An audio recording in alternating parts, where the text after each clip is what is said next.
Welcome to the Deep Dive. We're here to explore interesting topics together, taking a closer look at the sources so you get a real understanding without getting overwhelmed. Exactly. And today we're tackling something pretty mind-bending, Dr. Weiping Yu's Uon theory. Right, and we're going to approach it mainly through the eyes, or ears rather, of Ashton Forbes and his review of the Uon theory video. He gives a really accessible take on it. Yeah, we're focusing on Forbes's video, Mastering Magnetism Uon Unification Theory, specifically his interpretations starting around the 33-minute mark.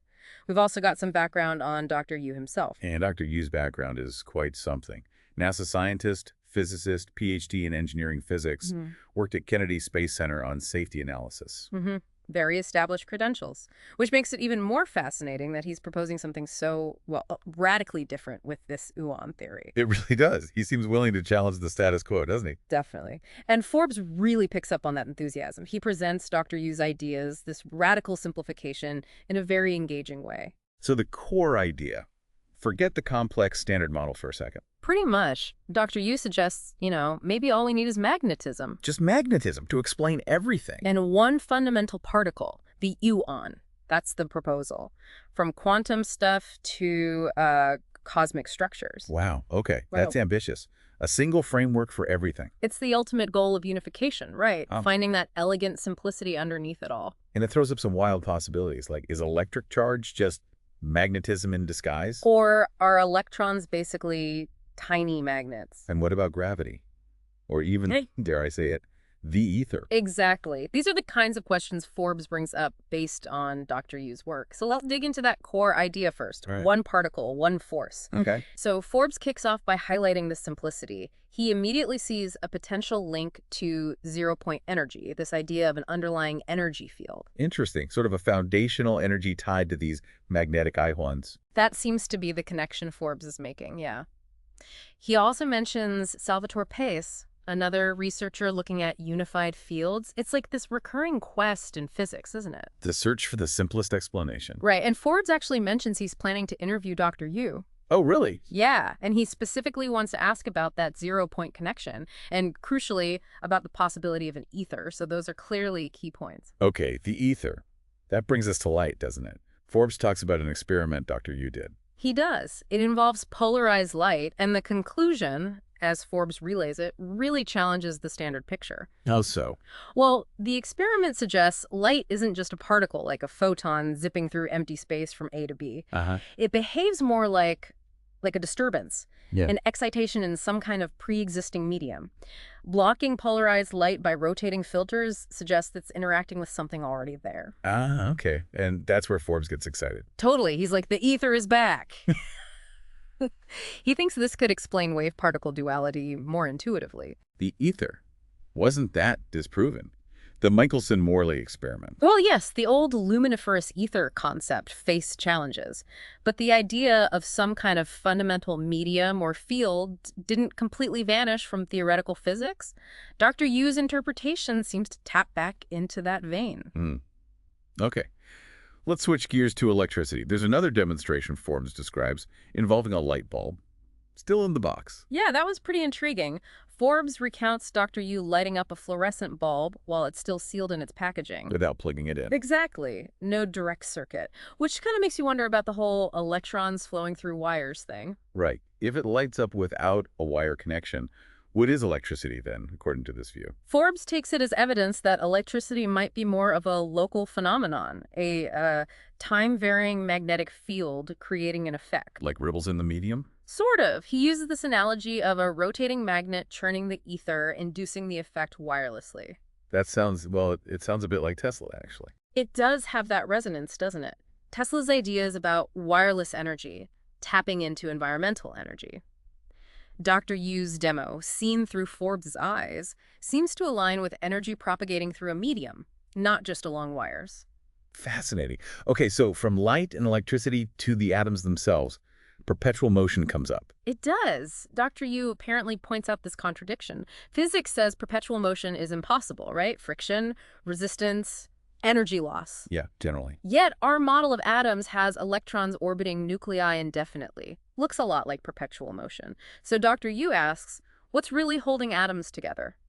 or apart. And his answer isn't gravity at that scale. No. He suggests it's magnetism, the push and pull between these fundamental particles. The icon again. So Forbes says the idea is everything boils down to these aeons being magnetic dipoles, like tiny bar magnets. Exactly. Little things with a north and a south pole. And depending on how they line up, they attract or repel. That's the proposed basis for all interactions. Simple attraction and repulsion. Fundamentally, yeah. Forbes also mentioned a plasma ball demo. What was that showing? Right, the plasma ball. Forbes observed electron filaments, these streams of electrons actually clustering together. But wait, shouldn't electrons repel each other? Like charges repel. That's the standard view, so seeing them clump together is odd. So what's Dr. Yu's explanation? According to Forbes, Dr. Yu concludes the electron can't just be pure negative charge.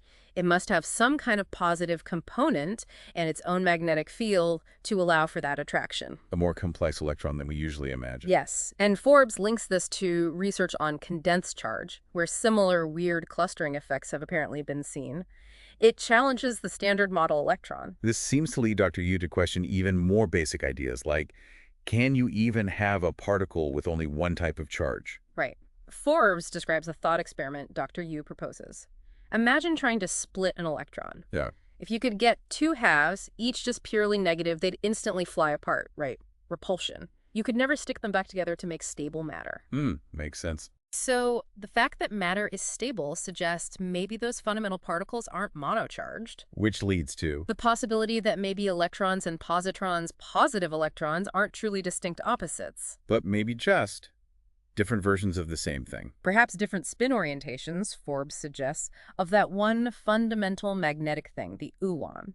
That would simplify the particle zoo considerably. Hugely, if you just need one magnetic dipole in different states. Yeah. Yeah. Okay, so if everything is magnetism, what about the four fundamental forces we learned about? Strong, weak, electromagnetic, gravity. Well, electromagnetism is already linked, obviously. But according to Forbes, Dr. Yu thinks the others can also be explained by magnetism. All of them. Okay, how? Let's start with the strong nuclear force, the glue holding nuclei together. Dr. Yu's view via Forbes is that it's not a separate force at all. Oh. No, it's just very strong magnetic attraction between Uhans when they're jammed really close together in the nucleus. No need for gluons or a special force. Just magnetism, doing the heavy lifting. Okay, what about the weak force? The one involved in radioactive decay, like beta decay. Forbes describes Dr. Yu using magnets to demo this. Like, you can arrange magnets so they seem stable, but a little nudge or the influence of other fields can make one get kicked out. And instability. Right. So beta decay, where a neutron changes into a proton, an electron, etc., could just be the result of these magnetic reshufflings inside the nucleus ejecting a particle. Again, no need for a separate weak force. Two forces down, potentially. What about gravity? It feels so different, and it's so weak. Yeah, the weakness is key. Dr. Yu's explanation, as Forbes presents it, is pretty radical. Gravity isn't fundamental. It's not. No, it's like the leftover bit. Yeah. A residual effect of magnetism. How does that work? The idea is that in normal matter, all those little Sakakon dipoles are mostly randomly oriented or arranged, so their north and south poles cancel each other out. Magnetically neutral, more or less. It's like scrambling up a bunch of tiny magnets. Exactly. Forbes uses this analogy of hamburger versus hot dog stacking. Most arrangements cancel, but there's still a tiny, tiny bit of net attraction left over. And that's what we feel is gravity. That's the proposal. Gravity is the faint whisper of the underlying magnetic force in matter that's mostly neutralized itself. Wow, okay. If magnetism is the real driver, does this help with big cosmic mysteries? Like dark energy, the universe expanding faster and faster? Potentially. Dr. Yu suggests, again via Forbes, that maybe dark energy isn't some mysterious force field, but just large-scale magnetic repulsion. Like poles pushing apart? Yeah. Think of those filaments in the plasma globe pushing each other away, or just two north poles repelling. Maybe galaxies or clusters have large-scale fields that are doing that. So an anti-gravity effect from magnetism and dark matter, the extra gravity needed to hold galaxies together. Dr. Yu argues maybe we don't need dark matter either. Why not? Because if the fundamental magnetic force is actually way stronger than we calculate gravity to be. Then magnetism itself could provide that extra pull to explain why galaxies spin so fast. Precisely. The idea is that our standard gravitational constant, g, might just be calibrated for neutral matter. On galactic scales, where fields might align more, the magnetic forces could dominate gravity massively. So we would need invisible matter, just stronger magnetic interactions than we assumed. That seems to be the core argument Forbes relays. What about things spinning? Planets, galaxies, why do they spin? Magnetism, again, according to Forbes's account of Yu. Think of the sun's huge magnetic field interacting with the planets, which also have their own magnetic aspects from the aquons they're made of. Like a giant magnetic motor system? Sort of, yeah. Electromagnetic induction principles, but scaled up through these aquon interactions, causing orbital and rotational motion. And black holes, often invoked to explain stars moving super fast at galactic centers. Dr. Yu apparently suggests that maybe we don't always need a supermassive black hole there. If magnetic forces are strong enough. Right. If the magnetic pull in that dense central region is powerful enough, it might explain those high stellar velocities without needing the extreme gravity of a singularity. It's a consistent theme replacing other forces with magnetism.